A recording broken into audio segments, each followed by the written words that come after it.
Did you know that Colonel Tom Parker, the man behind Elvis Presley's stardom, has a mystery shrouded in his past that's darker than any of his showbiz tales? Today, I'm diving deep into a chilling question. Did Andreas Cornelis van Kuijk, known to the world as Colonel Tom Parker, murder Anna van den Enden? Colonel Parker, a name synonymous with legendary music management, always had an aura of mystery around him. But not many know about his early life in the Netherlands, and fewer still about Anna van den Enden. Who was she? Well, she was a shop girl whose life ended tragically and abruptly in 1929. And guess what? Parker, or should I say Van Kuijk, was around then. Suspicious? Absolutely.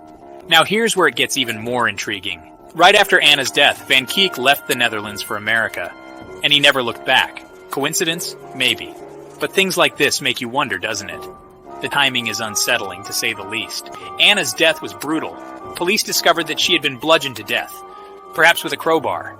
Her death went unsolved, but years later, a mysterious letter implicated Van Kuijk. Fast forward to America. Van Kuijk reinvents himself as Colonel Tom Parker, and the rest is history. He became the mastermind behind Elvis, keeping his past tightly locked away. Did his secrets include murder? We might never know for sure. So, what do you think? Was Colonel Parker simply in the wrong place at the wrong time, or was there something more sinister at play? This mystery remains unsolved, but it certainly adds a chilling layer to the man who shaped rock and roll. I'm one of the best investigative reporters I think in the world today.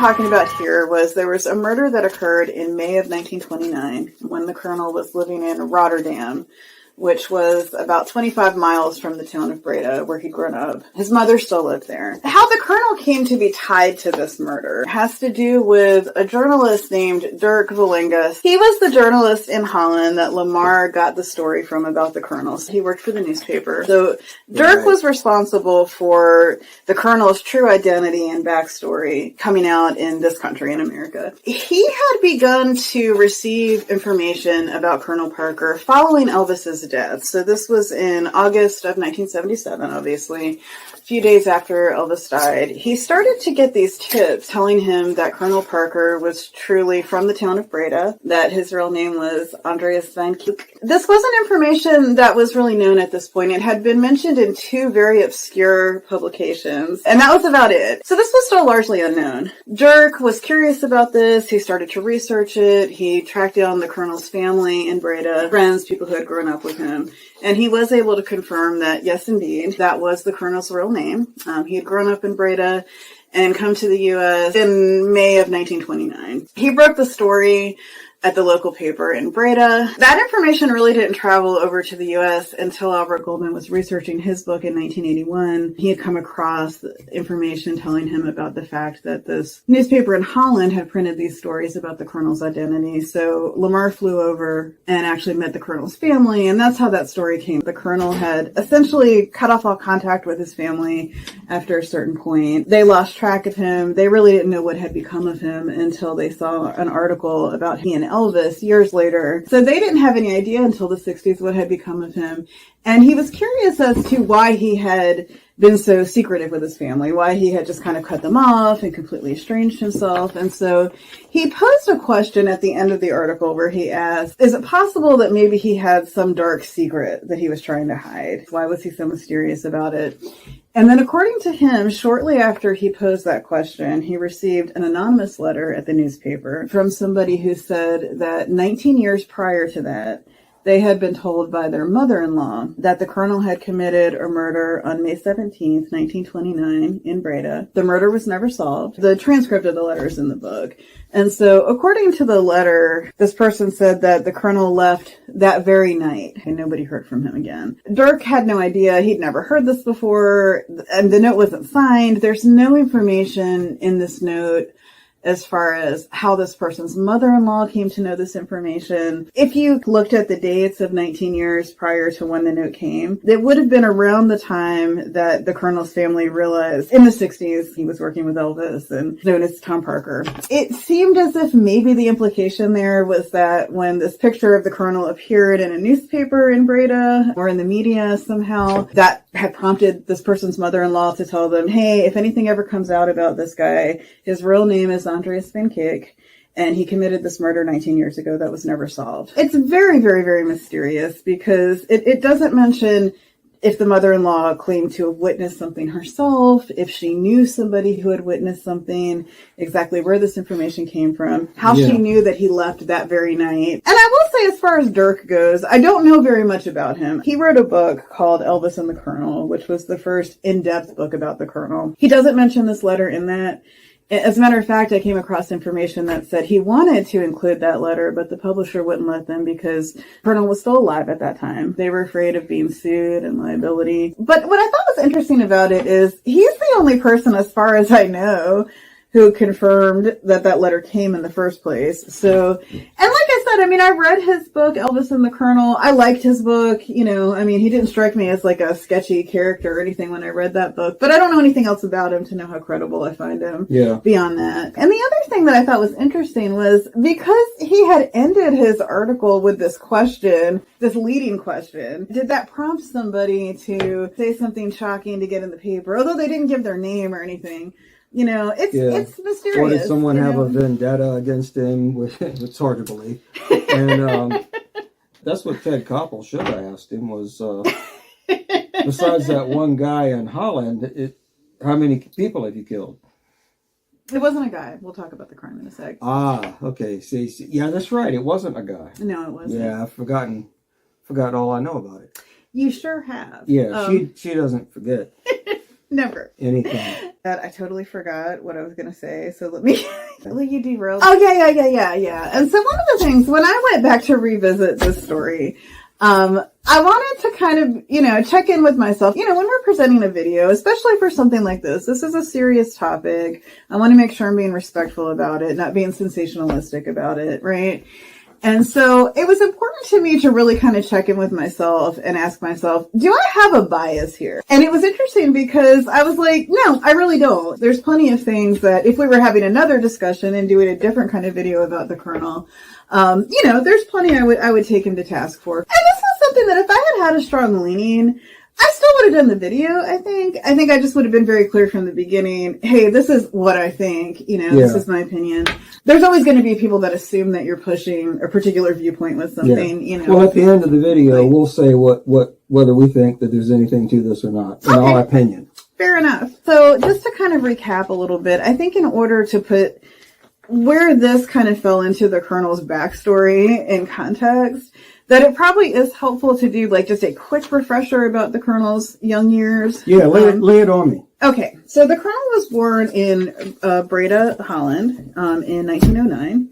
He was one of 11 children, and 9 who survived, 2 did not. Yeah, his father was a delivery man. It was a childhood with some hardships, I think. It's pretty fair to say, and some financial struggle. His father was also very ill for most of his childhood and actually passed away when he was 16, at which point he became responsible for helping contribute to the family's survival, So, I mean, I would say that it was probably, in a lot of ways, a difficult childhood. But from a very, very young age, he kind of escaped, I would say, probably the doldrums of the day-to-day with his fascination with the circus, traveling circus and fairs that would come through the town. Always very swept up in sort of the adventure of that. Yeah. He thought it was exciting. It was a very romantic idea to him. So this started for him when he was very young. He would really look forward to this time of year, do odd jobs for the circus when it was in town. It was just something that really captured his imagination from a really young age. It also caused him to be a bit of a dreamer. He, from a young age, talked about wanting to go to the U.S., wanting to find fortune and success and adventure. So I think he struck people as having stars in his eyes from a young age, and also struck people as being a little bit secretive. This kind of aloof personality trait in him started to emerge. So when he was 16, he moved to the port city of Rotterdam. So he was working for shipping companies on the docks, and then in 1926, he disappeared. His family didn't really know what happened to him. You know, he kind of left without a trace. Sometime later, his family started to receive letters from a family that lived in Hoboken, New Jersey. Of all places. Of all places. You know, I mean, leave it to the Colonel, right? Sinatra used to live in Hoboken. And this Dutch family had taken him in and started to write to his family back in Holland just to let them I just know. have this picture of him going through the phone book when he hit Hoboken, Right. looking for Dutch names. That would be so good. know? Apparently it wasn't like a priority to him to write to his family to let them know he was okay. Yeah. Well, it doesn't sound like he gave a rat's ass about his family, really. I mean, You know, one could make that case. And then one day he just kind of disappeared from their house, didn't tell them where he was going. You know, that's so unlike him. they never heard from him again. So with his kind of mysterious nature, he just sort of vanished in thin air again. He was always interested in joining the circus, working with carnivals, you know, looking for that scene. And that, God, I'm going to pronounce it wrong. Chitanga. It's in the Elvis movie, the traveling circus thing. Is it Chitanga? You know, I can't remember anymore, but I will, I'll find it and put it in there. It was a, Chautauqua. weren't they trying to bring culture to rural areas by bringing shows, almost like vaudeville and...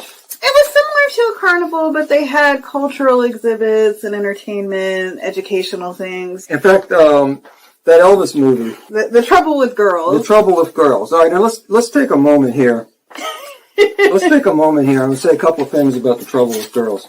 For one thing, you'd never know, from that title, you would never know what you were about to watch. When you sit down and watch that movie. To be honest, it took me a really long time to see that movie because the title is so similar to, like, Girls, Girls, Girls, and, you know, stuff like that. And it's got nothing to do with... Well, I thought I'd seen it because I'd seen the other girl movies, you know, and so it was like I kept seeing that title and thinking like, oh yeah, I've seen that. But when I actually did see it, I really liked it, honestly. There was actually other decent actors in it and a storyline, and it wasn't so him-centric the whole time. It wasn't so Elvis-centric. It actually had a little bit of a story. And interestingly, using him a little bit more sparingly, I thought really highlighted his charisma. You know, whenever he came on the screen, it was like you were really mesmerized by him. And he looked fantastic. Oh, it was like the best he ever looked on screen. Yeah, part of the premise in that movie, part of the plot was that entity that we're talking about, that, you know, the Chimichangas or whatever they are. Chautauqua. Chitanga, I think. Chitanga? Yeah, I was trying to look for it's in this book. Preparation is everything. On YouTube. Well, I'm going to call it Chimichanga, but... Chitanga. Chautauqua. Right. Chautauqua. But we'll put it, it'll be in the description. I'll put it down here or something. But that movie was about that. I mean, Elvis played the guy who was in charge of that, and they rolled into town, kind of fixed everybody. It's sort of ironic that was seemingly the first paid employment that the Colonel had in the U.S. So there was a little bit of Colonel autobiography potentially going on there. Sure, absolutely. Only ironically, with Elvis cast in the Colonel role, but coming off as a much better protagonist than the Colonel is alleged to have been. And, you know, not just being a traveling carnival type thing, but it also was known for having gimmicks and, you know, rip-offs to the crowd, advertising something that were illusions or tricks or that kind of thing. But it had a foot in different things. It was partly... You know, we'll do some Shakespeare, we'll play some classical, we'll do some vaudeville, we'll have some midway stuff. So places that didn't really get that kind of culture or action outside of. Well, I have a feeling I would have been all over that if I had lived then. Cause what else was there? I love a good fair. Yeah, I mean, you can only go snipe hunting so many times. So he joined that thing. He joined that. Right. Then he ends up back in Holland, September of 1927, kind of shows up on his family's doorstep without an explanation for how he had come back. The Holland America line made public its passenger list from that time, and it had him departing from New York back to Holland. But officially. Officially, yeah. And this is as Andreas. As Andreas Van Kook, paid for compliments of the U.S. government. So, obviously he was deported. Sounds like he was deported. Yeah. They just did it because they liked him. Yeah. You want to go back? Sure. Well, I tell you what, we'll cover it. So, reading between the lines here, he appears to have been deported, but how he was discovered and how he ended up being deported, none of that is known. It's all lost to time. Okay. And he didn't clarify to anybody when he got back. He didn't really explain to his family what had happened. He just kind of mysteriously came back, and that was that. So he was back working in Rotterdam. His mother still lived in Breda, and he would from time to time go to visit her, but it was about a 25-mile distance, and this is important when we look at the crime. So this wasn't something where he could just walk across the street. It involved either having to take a train or hitchhike or find some other means of transportation. And there's not really a lot of information that I could find about how often he went back to see his family during that time. He was living in a hostel above the place he was working at that point. So that wasn't his home. I guess his family did confirm that they saw him from time to time, but not really a whole lot of information about how often, how much time he was actually spending in Breda then. I get the impression he was sort of distanced from his family at that point. He might have come around for holidays and things like that, but I don't think he was especially close with them. I don't think he was especially open with them. He was a little bit of a mystery, I think. Yeah, that's kind of his bag. That was his thing, yeah. All right. So, fast forward a little bit to May of 1929. Now, according to this letter, this murder occurred May 17th of 1929. And this was a young woman named Anna von den Enden. She was 3 years older than the colonel, so she was in her early 20s at this point. She was very newlywed. Apparently, really had just gotten married at this point. And she was married to a greengrocer, and they had an apartment that was attached to the grocery. And somebody apparently had broken into the shop and found her in the apartment. She was at her sink washing dishes. She was struck from behind, fatally. The murder weapon was never determined, but the police believed it to be a crowbar. And it was a pretty gory scene from the way it's described, a pretty brutal murder. The best that they could figure out at the time was that it appeared to be somewhat of a robbery gone wrong. The house had kind of been torn up and things were strewn about everywhere as if it were somebody attempting a robbery. Like someone who might have needed money because they were getting ready to stow away on a trip and come to America? Perhaps. But, it's interesting because she talks about the police report being 130 pages long, but also mentions that it wasn't a particularly detailed or comprehensive police report, even being that length. So I didn't see any reference to whether or not any money actually was stolen or whether any items actually were reported as stolen from the house. But the house did appear to have been trashed. Clearly somebody came in and was looking for something, it seemed like.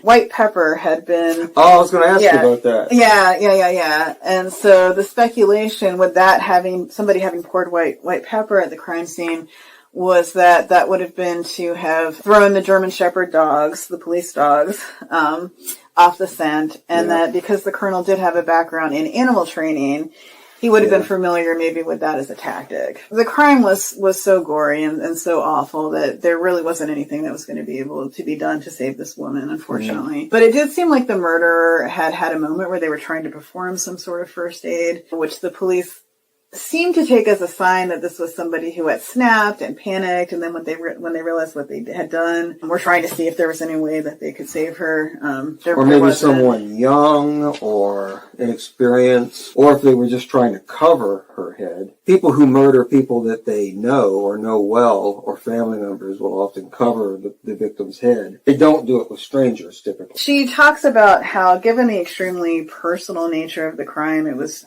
that the police looked at that as perhaps evidence that the murderer had known her, that there was something very personal about this attack. So which really contradicts the idea that it was a robbery gone wrong, right? Yeah. What if they were having an affair and he was visiting her one last time before he was going to stow away on a ship and things went bad and... Well, that's what she suggests. she points out that Anna was very newlywed at the time, and so, was it possible that this was like a crime of passion or jealousy or a former lover, And so she speculates that might have been the case with the Colonel. Is there any evidence that he had any contact with this woman in life? Well, see, that's the thing. So when she was researching this, she was trying to look for any possible connections that she could find between the two of them. And it's all very, very, very speculative. There's no hard ties that I could see that implied that they knew each other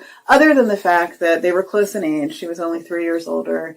They would have grown up in the same area at the same time. So it's likely that they did know each other at some point. Now, keep in mind, he hadn't lived in Breda since the age of 16. So it had been a few years. But likely, they were peers. So it's probably reasonable to assume that they knew each other. But no hard evidence of that. I mean, nothing that actually confirmed that. Right. There's also a statement in the book that they apparently attended the same church. But I thought that was kind of an odd statement, really, because I don't know what apparently meant there. Well, why is it apparent that they did?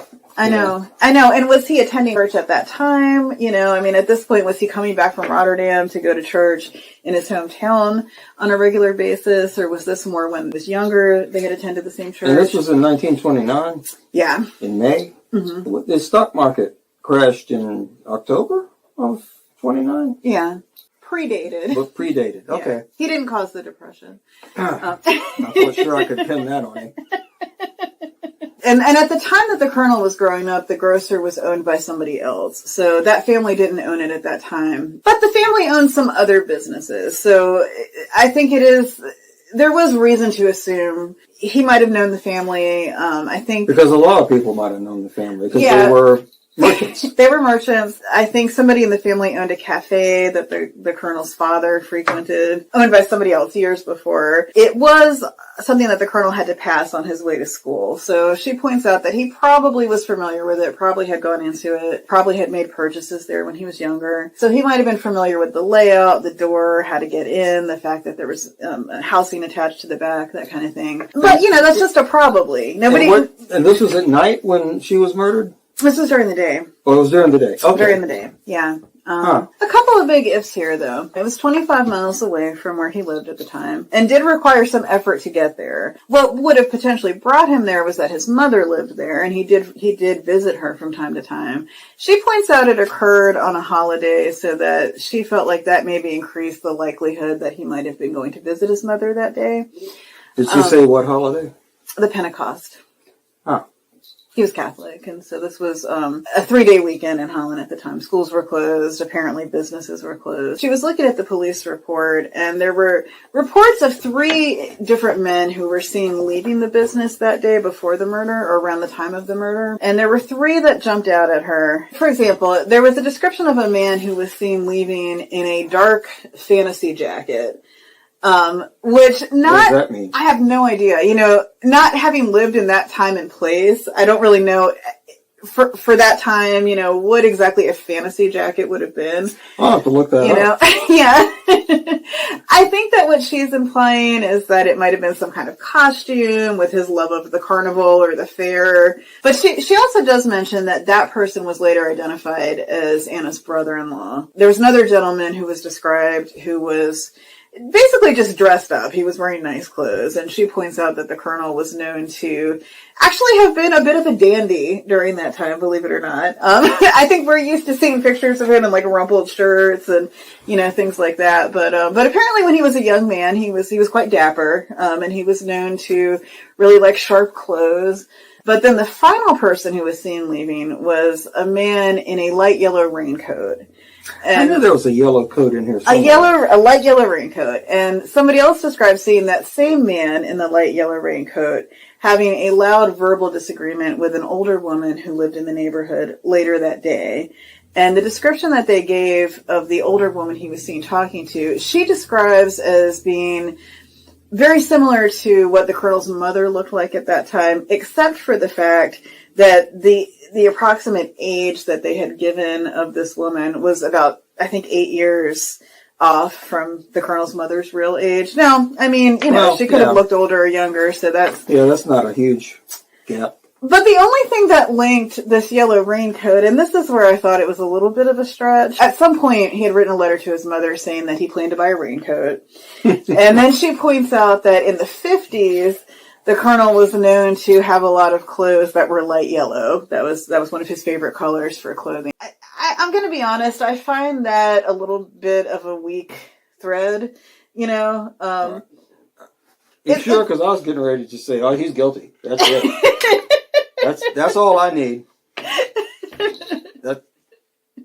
I'm done. Apparently, he did leave in May of 1929. Now, when he left, how did he leave? He stowed away, apparently. He left by ship.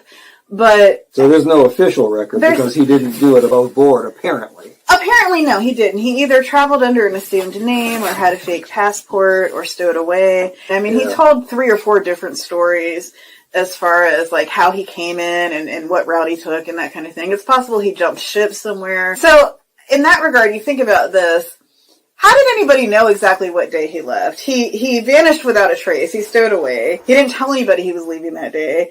His family lived 25 miles away. So at some point after he left, the hostel that he was living in did send his belongings, because he left everything in the hostel, in his room. There was a trunk full of money, which oddly he left behind, which is curious. That seems unlike him. It's very unlike him, you know, so she does speculate that perhaps maybe that money was actually money that had been stolen, you know, if indeed, like, he had committed the murder. Well, when you say trunk full of money, is that the best description we have? Pretty much, from what I remember, yeah. Because a trunk full of money, to me, means a hell of a lot of money. Yeah. His family eventually did get his belongings, and his employer said that he had disappeared and never came back. So sometime later they sent those things. But I couldn't find anything that confirmed that he left on May 17th. I think he did leave in May. I think it was around that time. But for all we know, it was the day before the murder took place. There's nothing... Because you got to think about this. Like, he wasn't living at home at that time, so his family wouldn't have exactly known when he left. You know, it probably took a few days before people realized he wasn't coming back. You know, he didn't announce that he was stowing away. It's always said he left the day of the murder, but how does anybody know that? Yeah. How would you know what day he left? I don't think you would. There's no documentation. He did it illegally, apparently. So he comes back to America, kills Tom until Elvis is born, and pretty much waits until, you know. Shortly after coming back was when he joined the service. It did seem like maybe he was like working for a traveling circus for a little bit in the meantime before joining the service, but it didn't take long. And so the other thing that she points at when she's speculating on whether or not this could possibly be true is she's very curious with the same question that Dirk was, which was, why did he feel like he had to go to such great lengths to hide his real identity? When he first came back, he did sporadically send letters to his family back in Holland, but eventually they just trailed off. But what's interesting is that he was signing them Tom Parker at that point. So he was sharing with them that this was the name he was using in America. And when he was in the service, he had it arranged that some of his pay was sent to his mother in Holland. So she was receiving a cut of his paycheck. And you have to kind of think about that, and it's like, well, if he was trying to hide because he committed a murder and he didn't want anybody to find him, it's odd to me that he would have shared his alias name with his family. You know, he's in the U.S., they don't know what name he's going by. If he was really trying to hide from murder charges, then I think it's weird that he would share his name, you know, the name he was, and also that he would give to the U.S. government his mother's information to have the money sent to her from his earnings, you know. So that's a little curious. But eventually they stopped hearing from him. He trailed out of contact. They didn't really know what had happened to him until they saw this picture of him with Elvis in the 60s. They did get a hold of him when they realized where he was, and they were sending letters like to the fan mail address for Elvis. And they got a letter back from him where he asked them to stop sending letters, you know, and basically said, these letters are getting mixed in with fan mail. It wouldn't be good for the Colonel. He talked about himself in the third person, apparently, in this letter, too, and said, you know, this is a private matter. We wouldn't want anybody else to be privy to this if they're reading the fan mail. And then he also indicated that the Colonel must have had his reasons for cutting off contact with the family. He must have had some problems he didn't want to bring them into. He's very sorry for this. You know, he'll try to make this up to you. And that's about it. Doesn't say what the problems were. Now, one of his brothers did come and visit him in the 60s. And apparently came back and really didn't share very many details about whatever whatever he and the colonel had talked about, so she thought that was a little bit mysterious. Presumably, I think that it was the colonel's illegal alien status that made him, for example, not want Elvis to tour overseas, and possibly contributed to the sequence of events that got him drafted. By the time he had the money and the pull and the connections, he probably wasn't really at any great risk if his identity had been discovered. He was friends with LBJ, for example, and other powerful people. I don't know that it necessarily had to be a dark secret that caused him to not want his identity to be known. At that point, he'd created this new persona for himself. He may just not have wanted to have lost ground if people thought he had lied. If people realized that he had been dishonest about his backstory and identity, He'd already been caught and deported, so I think when he came over the second time, he was probably pretty determined not to have that happen again. Thus going into the service. Thus going into the service, right? And I think it's fascinating when you think about him coming over with very little grasp of the English language, and the accent, how he was able to immerse himself in this new identity so quickly and so convincingly. I guess what finding those Dutch people was about, because he could speak the language, and presumably they had learned some English, if not learned English. Mm-hmm. And they could help him with the English, and he could hit the ground running, communicating with them, and that would give him a big advantage in assimilating. Obviously, when he was living with the Dutch family, he was openly declaring his real origins, but he didn't do that the second time. That's when he came up with Colonel Tom Parker and the West Virginia background and this whole other backstory for himself. And I'm pretty sure that was because he didn't want to get caught this time. We know he came over with big ambitions, big dreams of being successful, dreams of becoming rich at all costs. I think he might have felt like he was going to acclimate better and have a better chance at success if people thought he was an American. This really is, I think, the only real detailed account of this story. And she doesn't take a stance here. I mean, she speculates on what possible connections might have been there. She's looking for anything that might have tied him. She's very clear that there's nothing concrete that ties him. But in interviews that she gave after the book was written, she did say, just, hey, me, my personal opinion, I think he did it. So she said that separately. Separately in interviews, yeah. Interesting. Yeah, so that's her opinion. And the thing is, at the end of the day, this is all unknowable. Yeah. So the only thing that really links him to it is this anonymous letter that came. There's parallels here for me with the Colonel and Kwai Chang Caine from Kung Fu, because he had to leave China after killing the emperor's son or cousin or something, and he came to America and well, it's not exactly the same. I'm guessing you're thinking he's not guilty. Well, there's just not enough information here for me to be able to say one way or the other. What about you? Well, as much as I'd like to pin it on him, I don't think we can pin this on him. Yeah, I think the only death we can really pin on him is Elvis. Mm-hmm. Okay, Elvis was killed by committee, really. Well, tune in next week when we try to answer the question of whether or not the Colonel was Jack the Ripper. Thank you so much for watching. If you like this video, please like, share, and subscribe. And let us know your thoughts. We want to hear what you think about this. Yeah. Let her rip. Chautauqua. It doesn't have to end here. Click on one of the videos below for Elvis and more. And we'd love to have you like, share, and subscribe. And maybe even join so we can put some more gas in this thing.